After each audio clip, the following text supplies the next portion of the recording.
নদীর এপার কহে ছাড়িয়া নিঃশ্বাস, ওপারেতে সর্বসুখ আমার বিশ্বাস। হ্যালো এভরিওয়ান, কেমন আছেন সবাই? আশা করছি সবাই ভালো আছেন। আমরা অনেক ভালো আছি।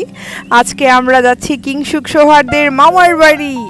ঢাকা থেকে ওদের মামার বাড়িতে পৌঁছাতে টাইম লাগে প্রায় 7 ঘন্টা। তো আমরা সকাল 11টায় একটা রিজার্ভ গাড়ি করে প্রথমে চলে এসেছি নাসিরনগরে। তো নাসিরনগরে আসতে আসতে আমাদের সময় লেগেছে 5 ঘন্টার উপরে। তারপরে নাসিরনগর থেকে ট্রলার বা নৌকায় করে ওদের মামার বাড়িতে যেতে সময় লাগে 1 ঘন্টা 20 মিনিট। তো আমরা 5 ঘন্টা যখন গাড়ি জার্নি করে নৌকায় উঠেছি, আর এখন তো শীতের মৌসুম, চারিদিকে কুয়াশা, ঠান্ডা বাতাস, আমাদের ওয়েদারটা এত ভালো লাগছে সেটা আসলে ভাষায় প্রকাশ করার মতো না। আমাদের মতো যারা নৌকা ভ্রমণ করতে পছন্দ করে তারাই বুঝতে পারবে এটা এত ভালো লাগার একটা বিষয়।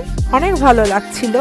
তো যাই হোক বন্ধুরা, আমাদের ভিডিও যদি তোমাদের ভালো লাগে তাহলে আমাদেরকে একটু সাপোর্ট করো অ্যান্ড সাথে থেকো, লাইক, কমেন্ট এন্ড সাবস্ক্রাইব করে দিও। টাটা।